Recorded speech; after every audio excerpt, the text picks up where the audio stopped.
जी अस्सलाम वालेकुम। आज का हमारा लेक्चर नेटवर्किंग कॉन्सेप्ट के बारे में है। चाहे कन्वेंशनल एप्लीकेशन डेवलपमेंट हो या एआई की डेवलपमेंट हो या क्लाउड कंप्यूटिंग हो या इंटरनेट के ऊपर किसी भी किस्म की सर्विसेज को इस्तेमाल करना हो, नेटवर्क के बगैर मुमकिन नहीं है। और जो बुनियादी कॉन्सेप्ट है नेटवर्क के, उनका अगर आपको नॉलेज नहीं है तो आप क्लाउड कंप्यूटिंग नहीं समझ सकते। और आप एआई की डेवलपमेंट जो कि अब कंप्लीटली क्लाउड के ऊपर है, उसको समझना आपके लिए थोड़ा सा मुश्किल होगा, क्योंकि जब आप एपीआईज को यूज़ करेंगे, जब आप क्लाउड कंप्यूटिंग के ऊपर कुछ डेवलपमेंट करेंगे, कुछ सर्विसेज को इस्तेमाल करेंगे और आपको नेटवर्क के बारे में या कॉन्सेप्ट्स के बारे में, बेसिक कॉन्सेप्ट्स के बारे में नहीं पता होगा, तो थोड़ी सी मुश्किल हो सकती है। और कुछ सवालिया निशान जो आपके जहन में आएंगे जब हम क्लाउड कंप्यूटिंग पे बात करेंगे या जब हम एआई के कॉन्सेप्ट की बात करेंगे, तो वो सवालिया निशान जो हैं वो आपके इन कॉन्सेप्ट्स के थ्रू दूर हो सकते हैं। इसका मतलब ये नहीं है कि हम वो सारे कॉन्सेप्ट इस लेक्चर में डिस्कस कर लेंगे। हो सकता है कि कुछ ऐसी चीज़ें हैं जो कि उस वक्त आपके सामने आए जो कि हम कंप्लीटली नेटवर्किंग में कवर ना कर सकें, क्योंकि नेटवर्किंग जो है वो एक बहुत बड़ा सब्जेक्ट है। 4-4 साल की डिग्रीज हो रही हैं नेटवर्किंग के अंदर, लेकिन हम सिर्फ उन्हीं कॉन्सेप्ट्स को टच कर रहे हैं। हमारा मकसद ये है कि आपको ज़्यादा गहराई में ना लेके जाएं, ताकि बहुत सारा वक्त इन चीज़ों पे ना लगे। और दूसरी बात ये है कि हमारी जो एआई की जो ट्रेनिंग है और जो हमारे एआई के मॉड्यूल हैं वो डिले ना हो। तो हम सिर्फ वो कॉन्सेप्ट्स आपको देना चाह रहे हैं जो आपकी एआई डेवलपमेंट के लिए, क्लाउड कंप्यूटिंग के लिए बिल्कुल ज़रूरी है। और अगर एआई की डेवलपमेंट के दौरान या क्लाउड कंप्यूटिंग के दौरान या बेसिक जो एआई के या एमएल के जो मॉड्यूल हैं उनके दौरान कुछ और चीज़ें सरफेस होती हैं, नज़र आती हैं, हम उनको फिर उस वक्त डिस्कस कर सकते हैं। तो आज का हमारा जो टॉपिक है वो नेटवर्किंग के मुतल्लिक है। चलिए हम आज के लेक्चर की तरफ चलते हैं। जी, नेटवर्किंग में सबसे पहले हम देखते हैं कि नेटवर्क डोमेन क्या होता है। डेफिनेशन में कहते हैं कि network domain is a collection of interconnected devices such as computers, printers, and servers, as well as network objects such as users, groups, and systems. कहता है कि नेटवर्क का हिस्सा होते हैं कंप्यूटर्स, प्रिंटर्स और सर्वर्स, और इसके अलावा यूजर्स, ग्रुप्स एंड सिस्टम। अच्छा, ये तो हमें अंदाजा हो गया कि कंप्यूटर, प्रिंटर और सर्वर जो है वो तो नेटवर्क का हिस्सा होते हैं, लेकिन यूजर्स, ग्रुप्स और सिस्टम ये क्या चीज है? हमें कंप्यूटर, प्रिंटर और सर्वर तो नजर आते हैं क्योंकि वो हार्डवेयर है, लेकिन एक नेटवर्क को कंप्लीट करने के लिए उसके अंदर यूजर्स, ग्रुप्स और उन यूजर्स को क्या क्या एक्सेस है, क्या क्या रिसोर्सेज, क्या क्या चीजें वो इस्तेमाल कर सकते हैं, वो पूरी जो पॉलिसीज होती हैं वो भी उस नेटवर्क डोमेन का हिस्सा होती हैं। जैसे कि अब आगे वो कहता है कि resources, devices in a domain share common policies, security settings and administrative control. अब इसका क्या मतलब है कि जो भी रिसोर्सेज उस डोमेन के अंदर होते हैं, नेटवर्क डोमेन के अंदर होते हैं, वो पॉलिसीज को शेयर करते हैं और सिक्योरिटी सेटिंग्स को भी शेयर करते हैं, और जो एडमिनिस्ट्रेटिव कंट्रोल होता है उसको वो शेयर करते हैं। यानी अगर किसी भी ऑर्गेनाइजेशन के अंदर कुछ यूजर्स सेटअप हैं जो कि उस नेटवर्क के अंदर ही रह सकते हैं, उससे बाहर इंटरनेट को एक्सेस नहीं कर सकते, तो वो तमाम यूजर्स उसी पॉलिसी को शेयर करते हैं, वो तमाम यूजर्स उस पॉलिसी का हिस्सा होते हैं। इसी तरह जो सिक्योरिटी सेटिंग्स होती हैं, जो कि फायरवॉल होती है, जो इस तरह से मुख्तलिफ सिक्योरिटी के डिफरेंट पैरामीटर्स डिफाइन होते हैं, वो तमाम जो है वो उस डोमेन के अंदर उन यूजर्स के साथ उन डिवाइसेस को शेयर कर रहे होते हैं, उन डिवाइसेस के लिए सारे कॉमन होते हैं। और ये पूरा एडमिनिस्ट्रेटिव कंट्रोल जो है वो शेयर हो रहा होता है उन डिवाइसेस और रिसोर्सेज के दरमियान। अच्छा, डोमेन कंट्रोलर क्या है? A domain controller is a domain member server with specific roles that manages logins, user and device authentication, access and network security for a domain. जैसे मैंने पिछली डेफिनेशन में बताया कि बेसिकली ये सारी चीजें जो हैं वो मैनेज हो रही होती हैं, और इनको मैनेज कौन करता है? डोमेन कंट्रोलर मैनेज कर रहा होता है। ये क्या क्या चीजें मैनेज करता है? ये लॉगिन्स मैनेज करता है। जैसे हम जब भी किसी भी प्राइवेट अदारे में जब हम कोई कंप्यूटर को इस्तेमाल करना चाहते हैं, हमें पहले लॉगिन करना पड़ता है, और लॉगिन के लिए हमें हमारे पास एक यूजर आईडी, हम एक एज अ यूजर उसके अंदर उसके ग्रुप का, उसके नेटवर्क का हिस्सा हों, तब वो हमें लॉगिन करने देगा। और उस डिवाइस को लॉगिन करने के लिए एक ऑथेंटिकेशन का प्रोसेस होता है जो कि डोमेन कंट्रोलर मैनेज कर रहा होता है। और एक्सेस होती है मुख्तलिफ रिसोर्सेज की। मिसाल के तौर पे आपने अपने कंप्यूटर से किसी प्रिंटर पे प्रिंट भेजना है तो उसकी एक्सेस अगर आपके पास होगी तो आप वो कर सकेंगे। इसी तरह नेटवर्क सिक्योरिटी होती है कि बाहर से कोई भी दूसरा जो बंदा वो उसमें इंट्रूड नहीं कर सकता, क्योंकि वो सिक्योर नेटवर्क होता है। वो सिर्फ एक प्राइवेट अदारे के अंदर, एक प्राइवेट नेटवर्क के अंदर वो सारा सिस्टम मैनेज हो रहा होता है और वो उस डोमेन के अंदर होता है। कहता है the domain controller is like a referee enforcing the rules for how items in the network connect and share information. वो एक रेफरी की तरह बताता है रूल्स कि किस तरह से नेटवर्क के अंदर लोग आपस में इंफॉर्मेशन शेयर करेंगे। ये एक नेटवर्क डोमेन है। अगर देखें तो इस तरह से प्राइवेट एक नेटवर्क के अंदर इस तरह से प्राइवेट आईपीज होते हैं। अगर आप देखें तो इसमें प्राइवेट आईपीज हैं और पब्लिक आईपी हैं। दो किस्म के आईपी हैं। प्राइवेट आईपी जो है वो इंटरनल डिवाइसेस के लिए होते हैं। जो इंटरनल नेटवर्क है जिसमें लेट्स से आप लैपटॉप के थ्रू या डेस्कटॉप के थ्रू मल्टीपल कंप्यूटर्स के थ्रू अगर आप कनेक्टेड हैं तो आप प्राइवेट आईपी के थ्रू आप कनेक्टेड होते हैं। आपका जो राउटर है वो आपको प्राइवेट आईपी के थ्रू रिकॉग्नाइज करता है। लेकिन जो पब्लिक आईपी है वो इंटरनेट के लिए होता है, वो पब्लिक एक्सेस के लिए होते हैं। जो पब्लिक आईपी एड्रेस के साथ जो रिसोर्सेज अटैच होते हैं वो कोई भी उनको एक्सेस कर सकता है। तो हमारा जो राउटर है वो इंटरनली जो है वो प्राइवेट आईपी के साथ कनेक्टेड है और एक्सटर्नली वो पब्लिक आईपी के साथ कनेक्टेड है। नेटवर्क की डेफिनेशन फिर वही है, network is a system of interconnected devices like computers और phones that can communicate and share resources with each other. तो ये आपस में किस रिसोर्सेज शेयर करते हैं, जैसे ये मल्टीपल जो कंप्यूटर्स हैं वो एक ही प्रिंटर को शेयर कर सकते हैं। तो इस तरह से ये आपस में रिसोर्सेज को शेयर करते हैं एक नेटवर्क के अंदर। अच्छा, आईपी एड्रेस क्या है? An IP address is a unique identifier assigned to a device और domain that connects to the internet. कहता है कि आईपी एड्रेस बेसिकली एक यूनिक एड्रेस होता है, जिस तरह से घर का एड्रेस होता है या अपार्टमेंट का एड्रेस होता है, इस तरह से यूनिक होता है और वो एक एड्रेस ही एक डिवाइस को या डोमेन को असाइन होता है। Each IP address is a series of characters such as, ये फॉर्मेट होता है आईपी एड्रेस का। और अब डोमेन नेम सिस्टम क्या है? Domain name system is the phone book of the internet. Phone book of internet का मतलब क्या है कि जैसे ये इस तरह से फोन बुक होती है कि एक साइड पे नाम होते हैं और एक साइड पे नंबर होता है। तो डोमेन नेम सिस्टम जो है वो फोन बुक की तरह काम करता है और वो जैसे जो इंसान है वो उसको वेबसाइट का नाम पता होता है जैसे google.com और gmail.com, लेकिन कंप्यूटर जो है उनको आईपी एड्रेसेस के थ्रू रिकॉग्नाइज करते हैं। अगर इस डेफिनेशन को कंप्लीटली देखें तो वो कहता है DNS is the phone book of the internet, human access information online through domain names. Domain name क्या होता है? newyorktime.com, espn.com, gmail.com। Web browsers interact through internet protocol IP addresses. जो वेब ब्राउजर है वो तो इंटरनेट के through connect करता है, तो उसको जो ट्रांसलेशन मिलती है वो डीएनएस से मिलती है। DNS translates domain names to IP addresses so that browser can load internet resources.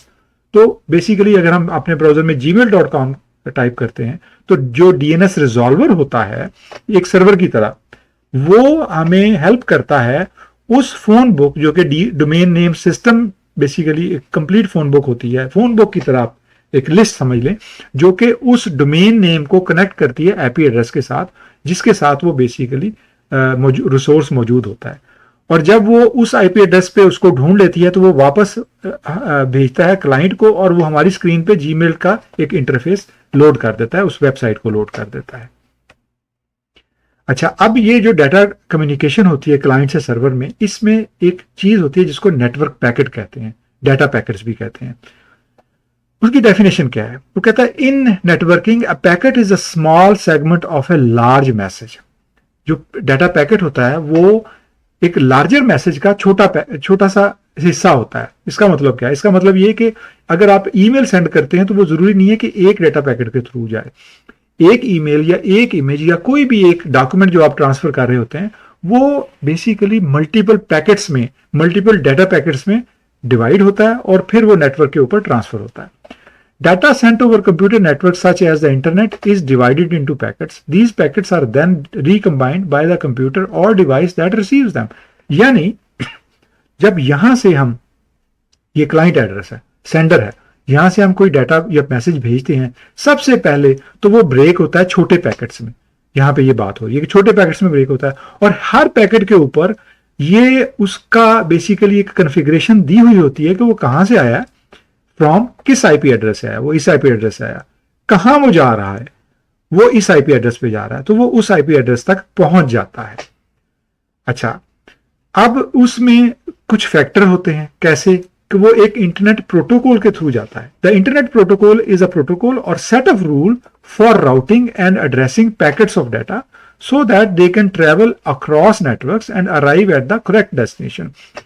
Internet protocol वो प्रोटोकॉल होता है जो कि डिफाइन करता है कि किस तरह से वो डाटा ट्रांसफर होगा, वो किस तरह से नेटवर्क के ऊपर ट्रांसफर होगा, किस तरह वो पैकेट्स में डिस्ट्रीब्यूट होगा ताकि वो करेक्ट डेस्टिनेशन तक पहुंच सके। अच्छा, अब इसमें राउटर का बहुत अहम किरदार है डाटा ट्रांसफर में। राउटर क्या चीज है? A network router is a device that directs data packets between computer networks. कि राउटर क्या करता है कि बेसिकली वो डायरेक्ट करता है, वो जैसे हदायत दी जाती हैं, वो हदायत देता है बेस्ड अपॉन जो हमने पिछली स्क्रीन में देखा कि उस डाटा पैकेट के ऊपर लिखा होता है कि ये कहां से आया और इसने कहां जाना है। राउटर को वो इंफॉर्मेशन चाहिए होती है ताकि वो उसको प्रॉपरली राउट कर सके। जैसे इस स्क्रीन के अंदर अगर हम देखें तो यहां से हम जब सेंडर डाटा पैकेट्स भेजता है, और जैसे हमने पिछली स्क्रीन में बात की कि एक मैसेज में मल्टीपल डाटा पैकेट्स हो सकते हैं। जैसे ये मैसेज जो स्काई ब्लू स्काई जो कलर है, ये स्काई ब्लू में 3 बेसिकली डाटा पैकेट्स हैं, 1, 2 और 3। और राउटर ने चूंकि इनके ऊपर लिखा होगा कि फ्रॉम कहां पे है और टू कहां पे, यानी फ्रॉम ये कहां से आया और टू ये कहां जाएगा, राउटर ने उसके मुताबिक उसको राउट करना है। अब फॉर एग्जांपल अगर उसने जो स्काई ब्लू है उसके ऊपर जैसे उसने जाना है रिसीवर बी के पास, तो वो रिसीवर बी की तरफ भेज देगा। और अगर ग्रीन ने रिसीवर ए की तरफ जाना है तो वो रिसीवर ए की तरफ भेज देगा। तो राउटर का काम बेसिकली इंफॉर्मेशन को या डाटा पैकेट्स को डायरेक्ट करना होता है प्रॉपर डेस्टिनेशन की तरफ। यहां पे कहता है IP information is attached to each packet, जैसे हमने पिछली स्क्रीन में देखा, and this information helps routers to send packets to the right place. अब जो प्रोटोकॉल यूज होता है इन डाटा पैकेट्स को ट्रांसफर करने के लिए उसको कहते हैं TCP, transmission control protocol. is a communication standard defines how to establish and maintain a network connection through which data is then exchanged. It also determines how to break the application data into packets that networks can transfer and ensure end-to-end data delivery. तो जो पूरा management है उस data को transfer करने की, उन packets को ब्रेक कैसे करना है ये बात बताना, और किस तरह से वो नेटवर्क के ऊपर ट्रांसफर हो गए, ये पूरा ट्रांसमिशन कंट्रोल प्रोटोकॉल के थ्रू होता है। और ये पूरा डाटा जो ट्रांसफर होता है इसकी जो डिलीवरी की गारंटी है वो ट्रांसमिशन कंट्रोल प्रोटोकॉल ने करनी होती है। अच्छा, अब एक और चीज होती है जिसको कहते हैं TCP IP protocol. TCP IP protocol क्या है कि जब से हमने क्लाइंट सर्वर आर्किटेक्चर पढ़ा कि क्लाइंट की तरफ से डाटा जाता है और सर्वर पे जाता है, उस वक्त हमने सिर्फ सिंपल डायरेक्ट क्लाइंट से डायरेक्ट सर्वर पे जाता और सर्वर से वापस आता है, एचटीटीपी रिक्वेस्ट जाती है, एचटीटीपी रिस्पॉन्स आता है। लेकिन अगर थोड़ा सा डिटेल में देखें तो बेसिकली मल्टीपल लेयर्स में जा रहा होता है। हमारे पास पहले एचटीटीपी रिक्वेस्ट होती है जो कि एप्लीकेशन लेयर होती है। एचटीटीपी रिक्वेस्ट जो है वो ट्रांसपोर्ट लेयर टीसीपी के थ्रू, क्योंकि डाटा ब्रेक होना होता है। जैसे अगर हम यहाँ पे रिक्वेस्ट भेजते हैं कोई भी, जैसे गेट रिक्वेस्ट भेजते हैं या कोई भी फॉर्म भेजते हैं, पोस्ट रिक्वेस्ट भेजते हैं, तो वो बेसिकली पहले टीसीपी ने ब्रेक करना होता है डाटा पैकेट्स में, फिर वो नेटवर्क लेयर पे जाता है, और फिर उसके बाद वो फिजिकल लेयर जो कि इथरनेट, आपने इथरनेट केबल देखी होगी, फिर वो एक्चुअल फिजिकल लेयर के थ्रू ट्रांसफर होता है। और फिर जब वो इथरनेट के थ्रू ट्रांसफर होकर दोबारा डेस्टिनेशन पे जाता है तो वो पहले फिजिकल लेयर से, जो उसकी जो सर्वर की फिजिकल लेयर है उस पे टच करता है, फिर वो उसके नेटवर्क पे जाता है, फिर वो उसकी टीसीपी लेयर पे जाता है, और फिर वो उसकी एप्लीकेशन लेयर पे जाके उसको एचटीटीपी फॉर्मेट में उस सर्वर को मिलता है। अब ये जो एप्लीकेशन लेयर और ट्रांसपोर्ट लेयर है, हम इसी को सिर्फ ज्यादा गौर करते हैं क्योंकि बाकी चीजों में अगर हम जाएंगे तो बहुत डिटेल जो है वो इस वक्त हमें उसकी जरूरत नहीं है, एटलीस्ट एआई के कॉन्सेप्ट्स के हवाले से और क्लाउड कंप्यूटिंग के हवाले से। एप्लीकेशन लेयर क्या है? इट इंक्लूड्स एप्लीकेशंस और processes that use transport layer protocols to deliver the data to destination computers. कहता है कि एप्लीकेशन लेयर जो है वो ट्रांसपोर्ट लेयर को इस्तेमाल करती है डाटा को डेस्टिनेशन तक पहुंचाने के लिए। और इस एप्लीकेशन लेयर के अपने कुछ प्रोटोकॉल होते हैं, जैसे वो एचटीटीपी को यूज करती है एफटीपी फाइल ट्रांसफर के लिए, यूज करती है और SMTP ईमेल ट्रांसफर के लिए यूज करती है। तो इसके अपने एप्लीकेशन लेयर के अपने प्रोटोकॉल्स होते हैं। अब जो ट्रांसपोर्ट लेयर है वो इंक्लूड्स एप्लीकेशंस और processes that use transport layer protocol to deliver the data to destination computer. वही बात कि ट्रांसपोर्ट लेयर का काम ही बेसिकली डाटा को ब्रेक करके पैकेट्स में उसको ट्रांसफर करना है राइट डेस्टिनेशन तक, राइट कंप्यूटर तक, और इसके अपने प्रोटोकॉल्स हैं जिसमें से मेन TCP है और UDP होता है। डिटेल में जाने की जरूरत नहीं है। अगर आपने इस पर फर्दर रिसर्च करनी है, you are most welcome to do that and I think you should do if you have time. आप लोगों को ये करनी चाहिए नॉलेज के लिए, ये बहुत बेहतरीन चीज़ है। लेकिन हमें जितना नॉलेज दरकार होगा हमारी AI की डेवलपमेंट के लिए, हम उस लेवल तक जाएंगे ताकि हम जल्दी से जल्दी अपनी AI की के मॉड्यूल्स और उस ट्रेनिंग का स्टार्ट कर सकें। अच्छा, अब HTTP को हमने डिस्कस किया। अब HTTP के साथ एक चीज़ होती है HTTPS। HTTPS क्या है? HTTP और HTTPS में फ़र्क क्या है? HTTP तो हमें HTTP पता है कि an application layer protocol designed to transfer information between network devices, कि हम जब क्लाइंट और सर्वर के दरमियान जब हमने इन्फॉर्मेशन शेयर करनी है, यानी हमने क्लाइंट की तरफ से रिक्वेस्ट सेंड की, वेबसाइट लोड करने के लिए सर्वर ने वेबसाइट भेज दी, लोड हो गई, वो HTTP के ऊपर होती है। HTTP enables you to receive data including text, images, videos, style sheets, scripts and everything. HTTPS जो है वो इसका सिक्योर वर्जन होता है। Hypertext Transfer Protocol Secure HTTPS is the secure version of HTTP। कैसे सिक्योर होता है? ये एनक्रिप्ट कर देता है इंफॉर्मेशन को। HTTPS is encrypted in order to increase security of data transfer, क्योंकि जब भी इंफॉर्मेशन HTTPS के ऊपर ट्रांसफर होती है तो वो पहले एनक्रिप्ट होती है ताकि उसको टेम्पर ना किया जा सके, उसको वो लीक ना हो सके। Any websites which require login, username, password should use HTTPS। जो भी वेबसाइट यूजरनेम पासवर्ड के साथ लॉगिन करवाती हैं उनको HTTPS ही यूज करना चाहिए ताकि यूजरनेम पासवर्ड जो है वो लीक ना हो जाए, हैक ना हो जाए। अच्छा, अब हम देखते हैं कि किस तरह से डाटा बेसिकली HTTP और HTTPS पे ट्रांसफर होता है। फर्क क्या है? पहले तो जो URL का फर्क है वो है कि जो HTTP होते हैं वो जो सिक्योर नहीं होते, उनमें S नहीं होता, वो इस तरह से वेबसाइट होती हैं। अगर आप URL कभी वेबसाइट्स के देखें जिसमें S नहीं है तो वो समझें कि वो सिक्योर नहीं है, वो सिर्फ HTTP के ऊपर ट्रांसफर डाटा होगा। जो HTTPS के साथ वेबसाइट्स होती हैं सिक्योर होती हैं और उनका डाटा सिक्योर्ड होता है, एनक्रिप्टेड होता है। अब ये दो फॉर्मेट हैं। अगर देखें ऊपर वाला तो वो कहता है कि data sent over HTTP is plain text. कैसे? जैसे ये यूजर नेम है, ये पासवर्ड है। लेकिन जो data sent over HTTPS is encrypted, वो इस तरह से इनक्रिप्ट हो जाता है। यही यूजर वन है लेकिन उसको इनक्रिप्ट करें तो पता ही नहीं चलेगा यूजर वन है। इसी तरह ये पासवर्ड है, जब वो इनक्रिप्टेड हो जाता है तो वो पासवर्ड पता नहीं चलेगा। तो वो क्लाइंट की तरफ से जब ये डाटा जाएगा सर्वर की तरफ इनक्रिप्ट होके जाएगा, जब सर्वर पे पहुंचेगा तो वो सर्वर उसको डिक्रिप्ट कर लेगा, क्योंकि ये जो TLS प्रोटोकॉल है, ये SSL प्रोटोकॉल है, ये दोनों पे होते हैं, क्लाइंट पे भी और सर्वर पे। तो वो उनके पास बाकायदा एल्गोरिदम्स होते हैं जिनसे वो डाटा इनक्रिप्ट भी होता है और डिक्रिप्ट भी हो जाता है।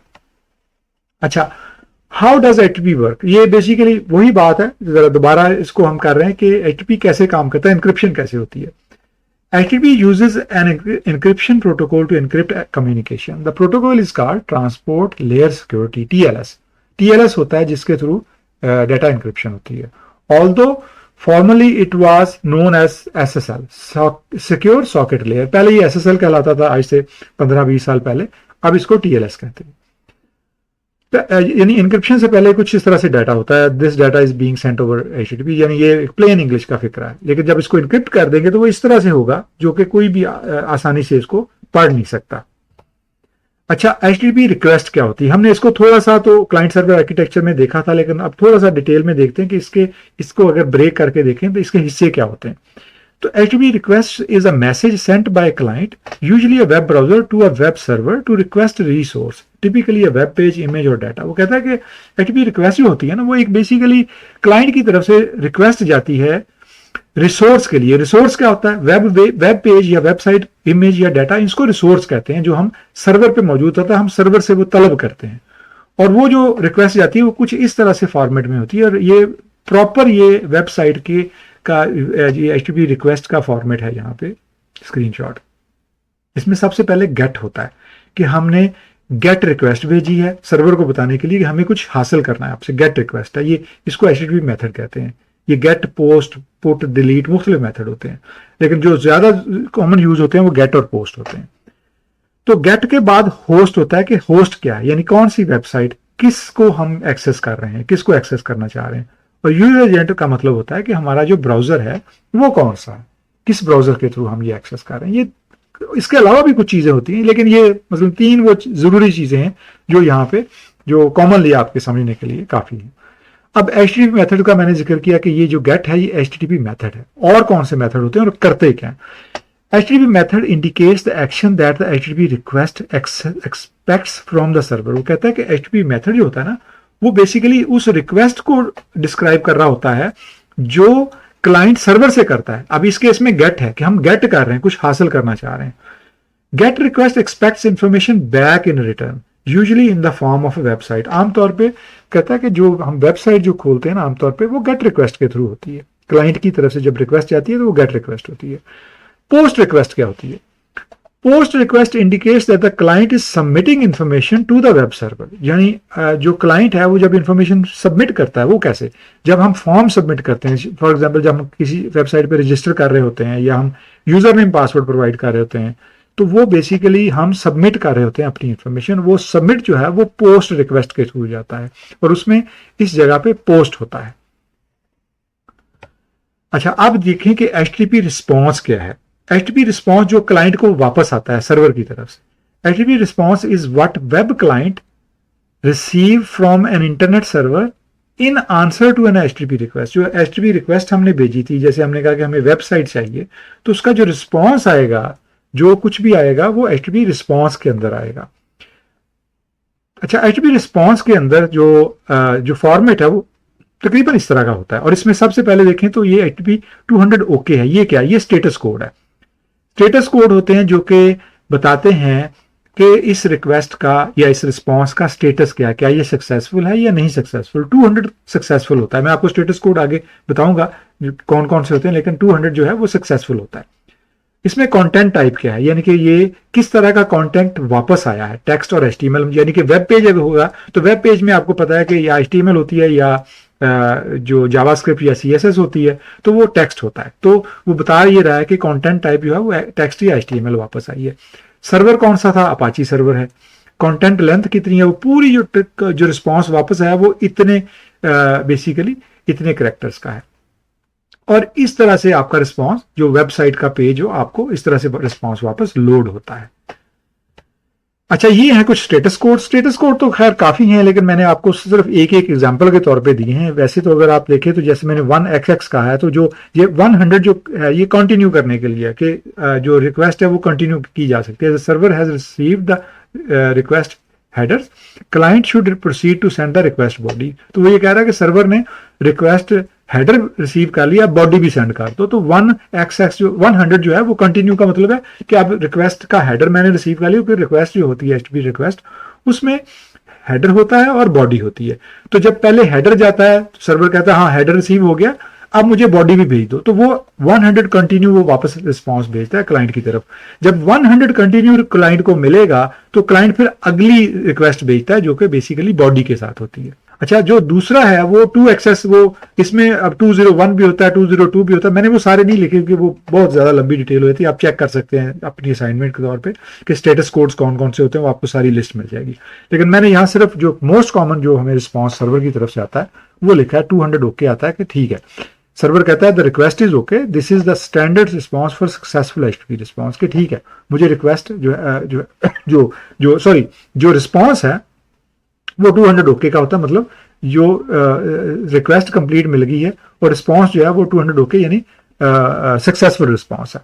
इसी तरह रीडायरेक्शन की होती है 300 मल्टीपल चॉइसेस होती है। लिंक लिस्ट बेसिकली के लिस्ट की लिंक हो लिंक की लिस्ट मिल जाती है, आपको लिंक्स मिल जाते हैं। The user can select a link and go to that location, maximum 5 addresses. तो वो बेसिकली यूजर जो है वो उन लिंक्स के ऊपर जा सकता है। ये रीडायरेक्शन के लिए होती है।